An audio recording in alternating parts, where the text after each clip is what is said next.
સાબરકાંઠા જિલ્લાના પ્રાંતિજ તાલુકા સહિત આસપાસના વિસ્તારોના ખેડૂતો દ્વારા ખાતર વિતરણ માટે અમલમાં મુકાયેલી એપ્લિકેશન અને જીઈબી સંબંધિત વિવિધ પ્રશ્નોના નિરાકરણ માટે પ્રાંતિજ પ્રાંત કચેરી તથા મામલતદાર કચેરી ખાતે આવેદનપત્ર પાઠવવામાં આવ્યું હતું। પ્રાંતિજ તાલુકા સહિત આસપાસના વિસ્તારોના ખેડૂતો દ્વારા ખાતર વિતરણ માટે અમલમાં મુકાયેલી framework for fertilizer sale application અને જીઈબી સંબંધિત વિવિધ પ્રશ્નોના નિરાકરણ માટે પ્રાંતિજ પ્રાંત કચેરી તથા મામલતદાર કચેરી ખાતે આવેદનપત્ર પાઠવવામાં આવ્યું। ખેડૂતોના જણાવ્યા મુજબ ખાતર મેળવવા માટે આજે પણ લાંબી લાઈનોમાં ઉભા રહેવાની ફરજ પડે છે। સમયસર ખાતર મળતું નથી। સરકાર દ્વારા સાબરકાંઠા અને નવસારી જિલ્લામાં પાયલોટ પ્રોજેક્ટ તરીકે શરૂ કરાયેલી farm work for fertilizer sale app ખેડૂતોને સુવિધા આપવા માટે લાવવામાં આવી હતી, પરંતુ તેના કારણે ખેડૂતોને વધુ મુશ્કેલીઓનો સામનો કરવો પડી રહ્યો હોવાનું રજૂઆતમાં જણાવ્યું હતું। ખેડૂતોએ જણાવ્યું હતું કે એપમાં વારંવાર સર્વર ડાઉન રહે છે, જેના કારણે ખાતર વિતરણની પ્રક્રિયા ખોરવાઈ ગઈ છે। ઘણી વખત એપ કાર્યરત હોવા છતાં ખેડૂતોને જરૂરી ખાતર ઉપલબ્ધ થતું નથી, જેના કારણે ખેડૂતોને ધક્કા ખાવા પડે છે અને ખેતીના કામોમાં વિલંબ થાય છે। આ ઉપરાંત જીઈબી દ્વારા આપવામાં આવતા વીજ પુરવઠામાં વધઘટ થવાને કારણે બોરવેલની મોટરો બળી જવાની ઘટનાઓ વધી રહી હોવાનું ખેડૂતોનું કહેવું છે, જેના કારણે ખેડૂતોને ભારે આર્થિક નુકસાન સહન કરવું પડે છે। ફરિયાદ કરવા જતાં ગ્રાહક નંબર માંગવામાં આવે છે અને ગ્રાહક નંબર ન હોવાને કારણે ફરિયાદ નોંધાતી નથી તેવી પણ રજૂઆત કરવામાં આવી હતી। ખેડૂતોએ આક્ષેપો કર્યા છે કે જીઈબી દ્વારા નિયમિત જાળવણી એટલે કે મેન્ટેનન્સ કરવામાં આવતું નથી।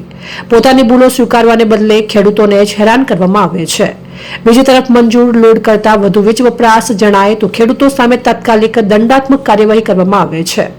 ખેડૂતોએ સરકારને અપીલ કરી હતી કે ખાતર માટેની એપ્લિકેશનની ખામીઓ દૂર કરવામાં આવે અથવા તેને બંધ કરવામાં આવે, તેમજ જીઈબી દ્વારા વીજ પુરવઠાની સમસ્યાઓનો કાયમી ઉકેલ લાવવામાં આવે, જેથી ખેડૂતોને અનાવશ્યક હેરાનગતિનો સામનો ન કરવો પડે। આ પ્રસંગે પ્રાંતિજ પ્રાંત કચેરી ખાતે તેમજ મામલતદાર સંજયભાઈ દેસાઈને આવેદનપત્ર સુપરત કરવામાં આવ્યું હતું। જય જવાન જય કિસાન અને ભારત માતા કી જયના નારાઓ સાથે ખેડૂતો દ્વારા પોતાની માંગણીઓ રજૂ કરવામાં આવી હતી। કાર્યક્રમમાં અનિલ પટેલ, રાજ પટેલ, સંજય પટેલ, નિખિલ પટેલ સહિતના ખેડૂત આગેવાનો તેમજ પ્રાંતિજ અને તાલુકાના વિવિધ ગામોમાંથી મોટી સંખ્યામાં ખેડૂતો ઉપસ્થિત રહ્યા હતા।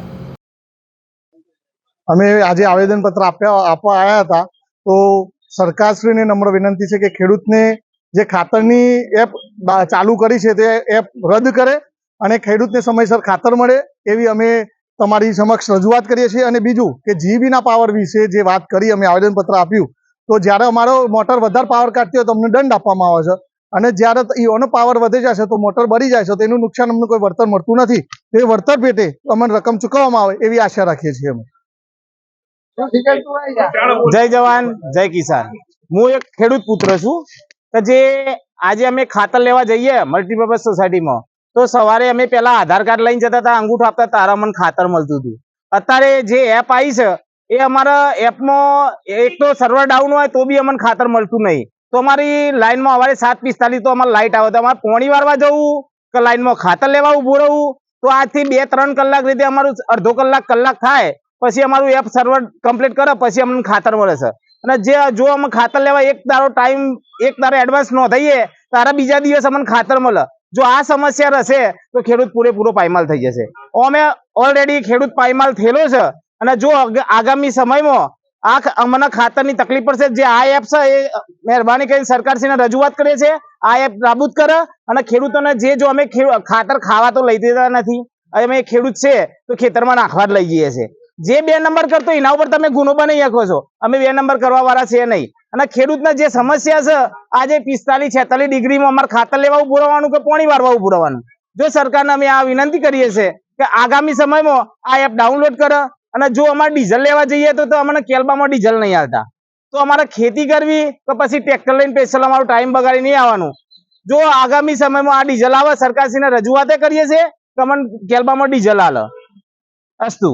પત્રની અંદર હાલ ખેડૂતોની સિઝન ચાલી રહી છે એટલે ખાતર બાબતના વિતરણની અંદર સરકારે એક એપ મૂકી છે। એપ મારફતે નોંધણી કરાયા બાદ જ ખાતર મળતા હોય છે, એટલે એની અંદર સિસ્ટમની અંદર ફેલ હોવાને કારણે એમાં ઘણો સમય બગડતો હોય છે અને નોંધણી થતી નથી અને ખેડૂતોને ખાતર ટાઈમસર મળતું નથી। બીજું હાલ જીઈબી દ્વારા પ્રશ્નો એક ઊભા થયેલા છે વોલ્ટેજના, એના કારણે મોટરો બળી ગઈ છે અને બહુ બળે છે અને વોલ્ટેજની અંદર વધઘટના કારણે જીઈબી વાળા તપાસ કરતા એના એમ્પિયર કોચ ઊંચા હોવાના કારણે હોર્સ પાવરના દંડ પણ આપતા હોય છે. ત્રીજું, હાલ ખેડૂતને સિઝન ચાલતી હોય અને ડીઝલ લેવા જાય તો ખેડૂતોને કેરબારની અંદર ડીઝલ આપતા નથી, ફરજિયાત ટ્રેક્ટરની અંદર ડીઝલ આપે છે. એટલે હાલ ખેડૂત બધી જગ્યાએથી ફસાયેલો છે અને મૂળ સ્થિતિની અંદર આ રજૂઆત કરવા માટે સમગ્ર ગામના આજુબાજુના ખેડૂતો હાજર રહી અને આવેદન અમે પ્રાંત સાહેબ અને કલેક્ટર સાહેબના આપી છે કે અમારા વતી આ અમારી રજૂઆત તમે સરકાર સુધી પહોંચાડો અને હાલ ખેડૂતોનો આ પ્રશ્ન સોલ્વ થાય અને આ એપ છે એને કેન્સલ કરી જૂની રૂટિન પ્રમાણે એપી જ્વેલર્સ સાબરકાંઠા અરવલ્લી જિલ્લાનો વિશાળ એકમાત્ર શોરૂમ પ્રાંતિજ ખાતે આવેલ છે. હવે સોના ચાંદીના શોખીનોને અમદાવાદ, બરોડા, સુરત કે મુંબઈ સુધી લાંબા નહીં થવું પડે. ઘર આંગણે જ વિશાળ showroom. Gold, silver, antique, diamond ખરીદવા માટે વિશ્વાસપાત્ર શોરૂમ એટલે એપી જ્વેલર્સ. સુવર્ણ દીપોત્સવ તથા 60 વર્ષની ઉજવણી નિમિત્તે દાગીનાની ગળામણ પર ભારી છૂટ. જૂના અને જાણીતા છેલ્લા 60 વર્ષથી પેઢી કાર્યરત હવે નવા રંગમાં અદ્યતન શોરૂમ એટલે એપી જ્વેલર્સ. સોના ચાંદીની વધારે અવનવી વેરાયટીઓ, ડિઝાઇન હાજર સ્ટોકમાં એકમાત્ર એપી જ્વેલર્સમાં જ જોવા મળશે. મંગળસૂત્ર, બ્રેસલેટ, બંગડી, એન્ટિક સેટ, પાટલા, વીટી સહિતની અવનવી હાજર ડિઝાઇન સાથે સેટ તથા ઓર્ડર ઉપર બનાવી આપવામાં આવશે. તો આજે જ એપી જ્વેલર્સ શોરૂમની મુલાકાત લો અને મનગમતા દાગીના ખરીદો. વડીલો તથા વિકલાંગો માટે લિફ્ટની સુવિધા તો ખરી જ. લગ્નના ઓર્ડર માટે સ્પેશિયલ રૂમની સુવિધા. સ્થળ સોનીવાડા નાકા, નવા બજાર, પ્રાંતિજ, જિલ્લા સાબરકાંઠા. Mobile number 9903 04400. હિરેનભાઈ સોની.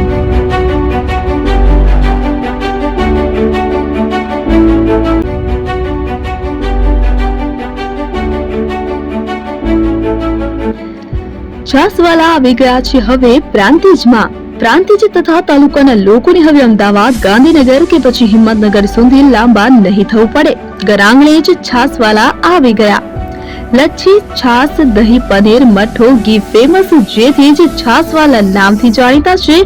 42 કરતા વધારે સિટી, 250 થી વધારે શાખાઓ અને 187 થી પણ વધારે products. Ice cream, candy, kulfi, corn, Chocobar, sandwich ice cream સહિત અવનવી આઈસ્ક્રીમનો ખજાનો. અને હા, સ્થળ ઉપર મુલાકાત લો તો જરૂરથી અમારો કોલ્ડ કોકો ટેસ્ટ કરો. દુકાન નંબર 19, ઈશ્વર કૃપા શોપિંગ